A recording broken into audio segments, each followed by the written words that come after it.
Sedangkan Allah berfirman dalam Al-Quran, wa kunu rabbaniyin. Quran surah Ali Imran. Kunu, kalian semua itu jadilah rabbaniyin, hamba yang rabbani.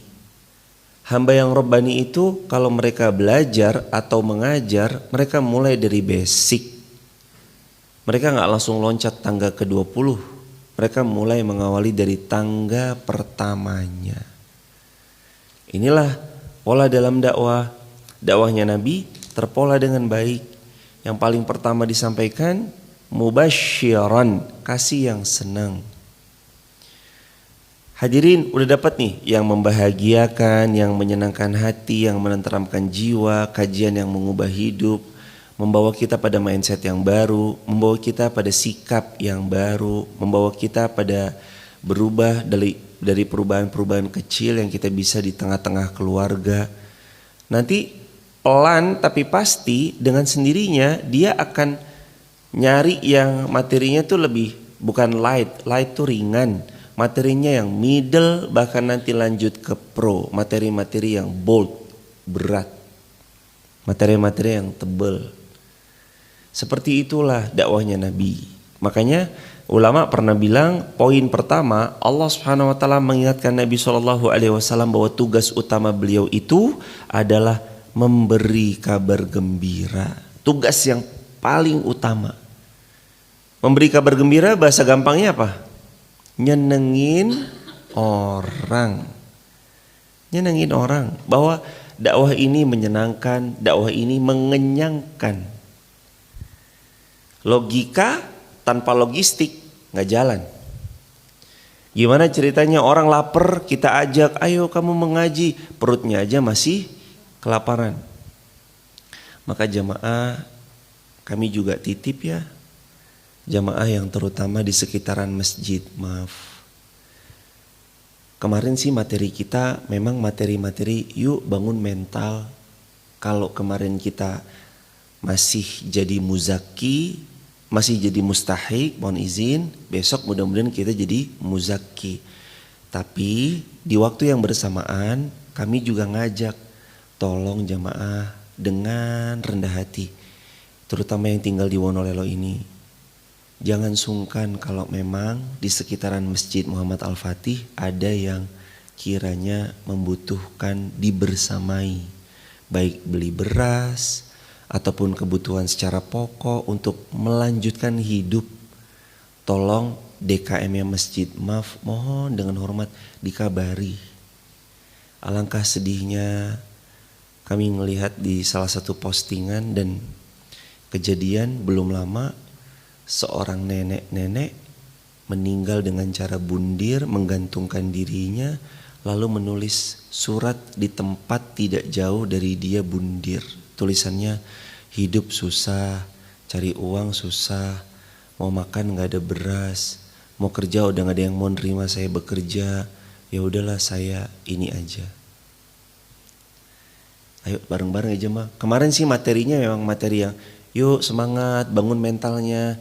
Ayo jemaah kita jadi yang muzaki bukan mustahik. Ayo jemaah kita jadi tangan di atas.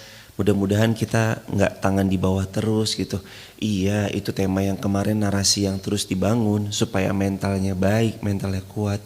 Tapi yang di waktu bersamaan kalau jemaah ngeliat dan jemaah tahu, kabarin Ustadz Jihad, kabarin Ustadz Mufti, kabarin Ustadz Dama, kabarin Ustadz Faisal, kabarin Mas Abid, kabarin anak-anak STDI MAF, kabarin semuanya, Ustadz Ustazahnya Eshaki. Kalau pas ketemu siapa, kabarin Pak Rista, kabarin Pak Andi, kabarin Pak Rohman. Pokoknya siapapun ketemu pengurus, Mak Iem, Mak Ratmi, Mak Rini, atau kabarin Mbak Isa, atau kabarin siapapun yang jamaah tahu beliau itu berkhidmat di Masjid MAF, kabarin.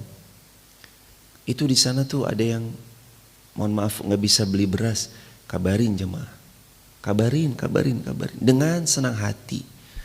Masjid MAF akan insya Allah membersamai. Jangan sampai kejadian itu, ngerinya adalah kejadian itu tuh terjadi di sekitaran kita. Emang jauh sih di luar kota yang jauh di sana, yang kota besar. Tapi kan nggak tertutup kemungkinan tuh kayak gitu bisa terjadi di kota yang boleh jadi tempat kita tinggal. Nggak tertutup kemungkinan kegelisahan itu juga sama dirasa. Makanya kalau ada yang lihat ini kayak nggak mudah hidupnya, kabarin. Ini kayak butuh dibantu para ini muwakif ataupun para muzaki daripada masjid, maaf, kabarin jemaah. Kita mau ngamalin ayat ini. Apa? Mubasyirah. Jadi orang yang ngasih kabar gembira. Tapi kan tiap Jumat udah. Iya, itu kan tiap Jumat.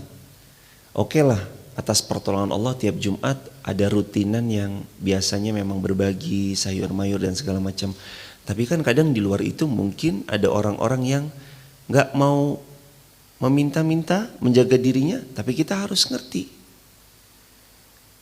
Dan kami rasa kita perlu kerjasama di sini jamaah untuk memberi kabar gembira kepada orang yang ada di sekeliling. Dan bukan masjid maaf aja sih, mudah-mudahan semua masjid juga punya sama keinginannya untuk memberi kesejahteraan bagi warga di sekitar masjid tersebut. Semua masjid, mudah-mudahan kita punya semangat yang sama. Masjid harus jadi tempat pulang untuk siapapun. Masjid itu bukan tempat orang yang soleh aja. Masjid itu tempat yang banyak dosa, termasuk yang berbicara, termasuk kita semua, untuk memperbaiki diri, untuk pulang lagi ke Allah, untuk jaga hati lagi, untuk kita kerjasama duduk bareng, nyelesain problematika umat. Dakwah ini amanah bersama. Tolong dikasih catatan di caps lock, tulis di kolom komentar. Dakwah ini amanah bersama. Jangan pernah merasa bisa memikul beban dakwah sendirian. Karena dakwah ini amanah bersama. Teman-teman yang nonton di TikTok, YouTube, Instagram, bisa dakwah gak? Nggak bisa Ustadz, saya nggak bisa megang mikrofon. Mikrofonnya kan ada di sana, bukan di saya. Enggak, tapi bisa berdakwah nggak? Nggak bisa Ustadz. Salah kalau kita mindsetnya kayak gitu. Teman-teman di TikTok, YouTube, Instagram bisa berdakwah. Caranya share. Cuma klik tombol share, sebarluaskan ke 5 orang, 10 orang, 50 orang, 100 orang. Itu teman-teman udah dakwah. Sebagaimana kata Nabi, man dalla alal khairi kafa'ilihi. Kamu itu kalau fasilitasin orang berbuat baik, kamu panen pahalanya. Di riwayat Muslim bahkan Nabi bilang, man sana fil Islam sunnatan hasanah kana lahu ajr wa ajr man amila biha min ghairi ayan qusa min ujurihim syai'. Kalian itu kalau nyebarin kebaikan, menjadi orang yang mengawali sunnah kebaikan, kamu ya dapat pahala, orang yang kamu sebar dapat pahala. Tahu nggak kerennya apa lagi? Min ghairi ayan qusa min ujurihim syai'. Tanpa dikurangi pahala mereka, sebanyak apapun jumlahnya tidak dikurangi. Jadi kalau hari ini yang nonton ada 3 orang, kita panen pahala bersama plus pahala 3 orang itu. Kalau yang nonton 5 orang, kita juga ikut panen pahala 5 orang itu. Kalau lebih daripada itu pun sama. Karena kita saling terlibat dalam kebaikan. Orang-orang yang di balik layar juga panen pahalanya. Jamaah jangan dikira ketika kita mau jalanin mubasyirah, jadi orang yang pemberi kabar gembira, cuma sekedar ngasih info, Ustazah, Ustadz, mohon maaf tuh tetangga saya kayaknya ada yang butuh. Kira-kira boleh gak ya titipkan beras dari masjid untuk beliau, saya sampaikan. Atau mungkin jangan saya deh, dari pihak masjid kalau mau lihat langsung kondisinya juga gak apa-apa. Jamaah jangan kira jamaah gak dapat pahala. Karena informan akan memperoleh pahala yang potensinya lebih besar. Sebab karena informasi itu menghantarkan kebaikan. Maka jadilah informan. Itu di sana di sana ustazah. Ayo kita gerak. Mubasyirah, dakwah itu menggembirakan dulu, kasih busyra, yang senang dulu. Makanya dakwah Nabi ini tuh juga menjadi strategi dakwah Nabi, di mana Nabi SAW dalam dakwahnya juga mengedepankan mubasyirah. Artinya mubasyirah tuh kabar gembira yang Nabi ucapkan, utarakan, sampaikan. Dibuat senang dulu deh pokoknya. Pokoknya bahagia dulu deh. Ngaji yang penting bahagia. Udah mau datang ngaji aja, bagus gak? Bagus. Udah mau datang ngaji aja bagus cuma. Yang penting senang dulu. Nanti lanjutannya baru yang kedua. Mubasysyiran wa nadhira. Setelah itu Allah berikan amanah kepada Nabi untuk memberi peringatan kepada orang lain. Tapi ada bahasan, di antaranya adalah kalau disebutkan yang pertama itulah yang menjadi yang didahulukan sebelum yang kedua. Contoh ayatnya, Allah atiullaha wa atiur rasul. Taatlah kepada Allah, taatlah kepada Rasul. Disebut Allah duluan berarti yang harus kita lebih dahulukan adalah taat kepada siapa? Allah. Baru yang kedua Rasul. Sama. Mubasysyiran wa nadhira. Berarti yang paling pertama kita harus dalam dakwah tuh ngapain dulu? Mubasyir, kasih kabar yang nyenengin. Baru yang kedua ngapain? Wa nadhira, kasih peringatan. Kasih tahu dulu, jangan gini, kasih tahu dulu nih, ini tuh seneng loh, bahagia loh, menyenangkan sekali loh. Nanti sesudahnya baru dikasih peringatan, jangan begini, kalau begini nanti begitu. Allah gak suka karena amalan-amalan ini termasuk amal yang Allah benci. Karyanya ini dan kasih tahu. Nadhir, beri peringatan. Setelah basyir.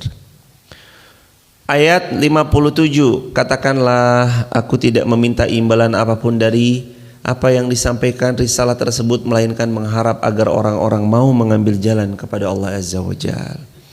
Ini menunjukkan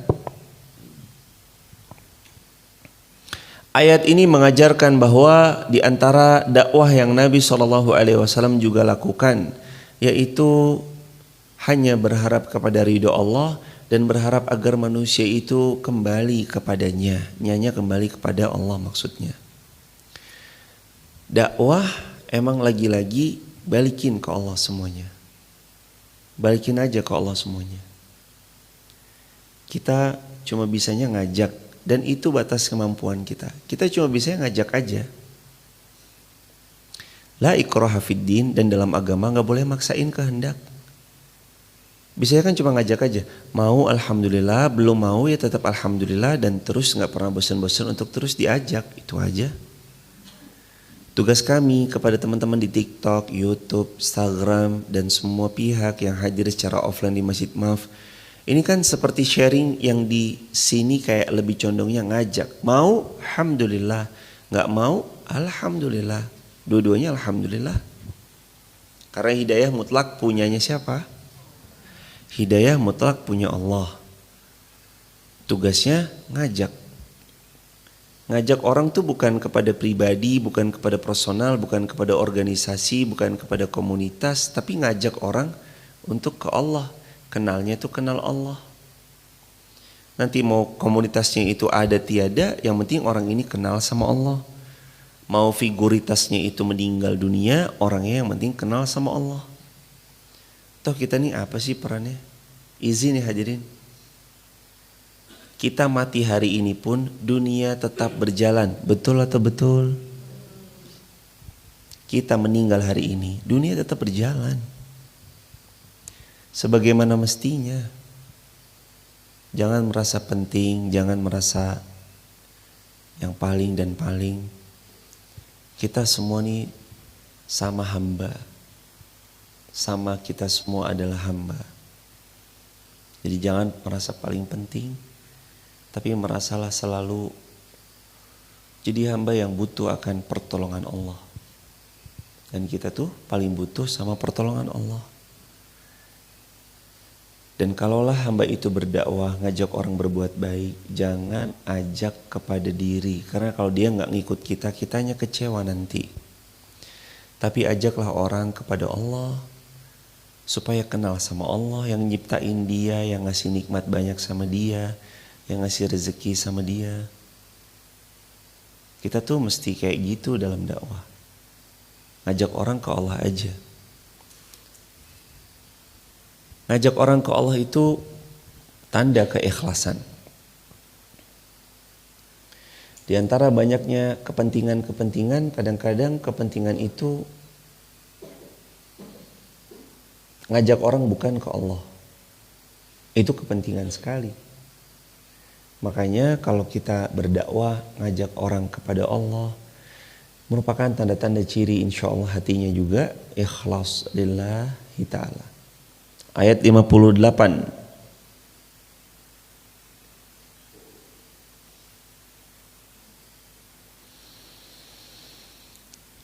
Dan bertakwalah kepada Allah yang maha hidup, tidak pernah mati. Al-hayyul ladzi la yamut. Allah yang maha hidup, la yamut, tidak pernah mati. Wasabbih bihamdih, dan bertasbihlah seraya pujilah Allah. Wa kafa bihi bidzunubi ibadihi khabira. Sungguh Allah atas dosa-dosa yang kalian kerjakan, Allah maha mengetahuinya. Apa poinnya? Yang pertama, ayat ini menekankan dan menegaskan pentingnya tawakal. Tawakal it mean berserah setelah ikhtiar terbaik, yaitu tawakal. Jadi disebut tawakal itu berserah setelah ikhtiar terbaik. Tidak disebut tawakal kalau dia nggak ikhtiar dengan ikhtiar terbaik, nggak disebut tawakal. Kata Nabi SAW ketika seorang sahabat datang membawa untanya, lalu sahabat lain mengingatkan, ikat untamu baru kamu tinggal sholat. Sahabat ini menjawab, sudah kutawakalkan kepada Allah, kulepaskan untaku, aku tahu Allah menjaga untaku. Lalu dia sholat, pulang sholat, dia kaget untanya hilang. Lalu Nabi komandoi sahabat bantu cari semuanya. Sahabat bantu nyari semuanya. Akhirnya ketemu dan kedapatan. Diikat, dibawa unta tersebut ke depan Nabi. Lalu dibilang, Rasulullah, ini orang tadi saya bilang suruh ngikat untanya tapi dia gak mau. Kata dia bertawakal sama Allah. Kata Nabi, bukan begitu bertawakal. Ikat dulu untamu, baru bertawakallah kepada Allah. Auka makalah Nabi SAW. Seperti itulah tawakal sebenarnya. Pak, kunci dulu motornya. Kuncinya jangan ditinggal nempel di motor. Ah enggak Ustadz, saya udah tawakal sama Allah, biarin kuncinya nempel. Pulang-pulang motornya hilang. Mana motor saya? Ya Allah, kan saya udah tawakal. Bukan begitu tawakal jamaah. Kunci stang motornya itu kuncinya diambil. Kunci motornya diambil. Jangan nempel di situ. Nempel di situ yaitu namanya ngasih gratis. Jadi ayat ini menekankan pentingnya tawakal 'ala Allah. Tiap waktu kita diajarkan keluar rumah, tadi kita baca bismillahi tawakkaltu 'ala Allah la haula wala quwata illa billah. Ya Allah, dengan namamu aku bertawakal ya Allah. Tiada daya, tiada upaya, tiada kekuatan kecuali semua atas pertolonganmu ya Allah. Hamba keluar rumah, baik hamba berdagang, hamba mengajar, hamba belajar, hamba mencari rezeki yang engkau janjikan, hamba menolong orang lain, mempermudah urusan orang lain, memenuhi kebutuhan hajat hidup orang lain, hamba menjadi pemimpin, hamba menjadi orang yang punya jabatan, hamba menjadi yang tanda tangannya itu paling powerful. Lillahi ta'ala, semuanya karenamu ya Rabb. Pentingnya tawakal. Pahami bahwa tawakal itu bukan dengan berdiam diri. Tawakal itu dengan performa terbaik. Itu tawakal. Push to the limit. Sampai nanti standarisasi kita itu meninggi tapi kita kerasa ringan. Push to the limit. Sampai kita ngerasa, ini mah biasa aja. Tapi buat orang lain, dia ngelakuin kayak yang kita kerjakan, capek.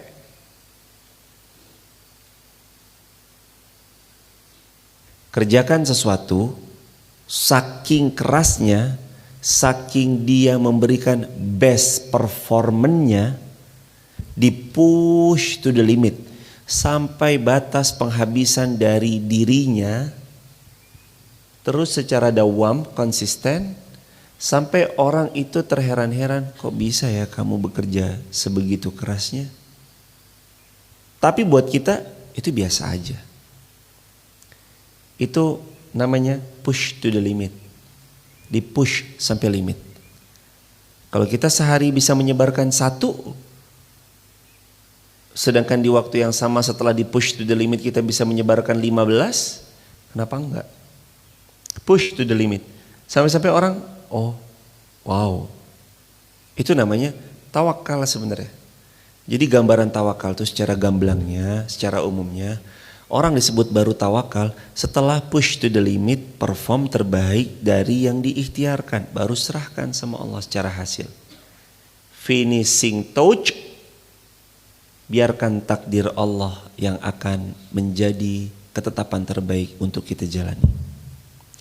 Yang penting tugas kita ikhtiar aja dulu, push to the limit, abisin, push to the limit. Semaksimal mungkin, semampunya, sebisanya, itu tawakal. Wa tawakkal 'alal hayyil ladzi la yamut. Tawakal kamu sama Allah. Allah tuh Maha hidup, tidak pernah mati. Wasabbih, dan bertasbihlah, bihamdih, dan sering-seringlah puji Allah. Allah baik, Allah Maha santun, Allah gak mungkin menginginkan yang buruk.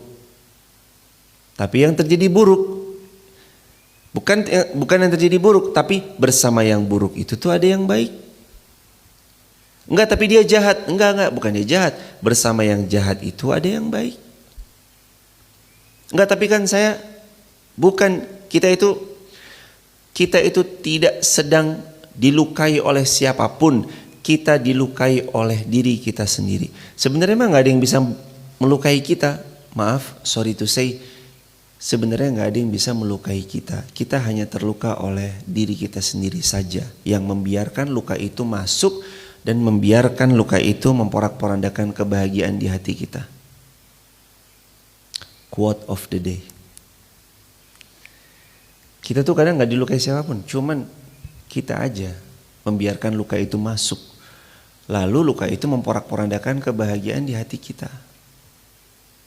Coba jamaah, hati yang cuma seluas gelas, ketetesan satu tinta hitam, ya menghitam. Hati yang seluas samudra, diteteskan warna apapun, tidak akan sedikit pun merubah warnanya. Hati kita kalau sempit, satu ujian aja membuat kita kelabakan. Tapi hati kita kalau lapang, mau dihantam badai, mau dikasih ujian, tetap santai, woles, karena kita tahu ini Allah yang ngasih, Allah mau yang terbaik buat kami. Ini Allah yang melewatkan ujian itu, Allah pasti mau menghadiahkan yang terbaik buat kami. Dan ujian itu hanya akan bertahan sesaat, tidak selamanya. Tulis di kolom komentar. Ujian hanya menemuimu sesaat saja, bukan selamanya. Makanya satu kalimat yang kalau jamaah lagi senang ucap kalimat ini, jamaah lagi susah ucap kalimat ini, kalimatnya cukup simpel dan sederhana. Semua pasti berlalu. Coba diulang kalimatnya apa? Itu terjemahan tersiratnya dari qadarullah wa masya'afal. Allah udah takdirin, kalau Allah takdirkan ini pasti yang terbaik. Kayak bahasanya semua pasti berlalu kok, tenang aja. Jadi kalau lagi berjaya, ucapan itu membuat kita tidak selalu merasa ada di atas. Kalau lagi jaya nih, takutnya sombong, makanya bilang semua pasti berlalu. Wah sukses banget ya, wah ini itu. Enggak, semua pasti berlalu. Kalau lagi miskin, kurang, terpuruk, ucapannya sama, semua pasti berlalu. Supaya enggak berkecil hati, bersedih diri, bermuram durja, berputus asa gitu. Semuanya pasti berlalu. Suruh ngapain habis kita bertawakal? Memuji Allah, tasbih, tahmid dan pujian-pujian kepada Allah. Makin sering hamba itu muji Allah, makin senang hidupnya hamba itu. Allah mah tanpa dipuji juga tetap mulia hadirin. Makin sering seorang hamba itu memuji Allah, mengagungkan Allah, membesarkan nama Allah, makin dekat kehidupan hamba itu dengan kebahagiaan. Dan makin jarang hamba itu memuji Allah, mengagungkan Allah, memuliakan Allah, makin jauh hidupnya hamba itu dari kebahagiaan. Jadi sumber kebahagiaan itu salah satunya lewat seringnya lisan memuji Allah. Pujilah Allah, besarkan Allah, agar tidak ada lagi di hati kita siapapun kecuali hanya Allah. Besarkan Allah, pujilah Allah, muliakanlah Allah, agungkan nama-namanya Allah, maka kita akan merasa bahwa diri ini kerdil, bukan siapa-siapa dan bukan apa-apa. Dan hanya Allah sajalah yang memuliakan, yang mengangkat derajat, yang mengkaruniakan, yang memberi nikmat, yang memberi segala kebahagiaan yang hari ini sedang kita jalani. Semakin nama Allah kita lisankan, kita tinggikan, kita agungkan, maka semakin bahagia hidup kita. Di sanalah sumber kebahagiaan.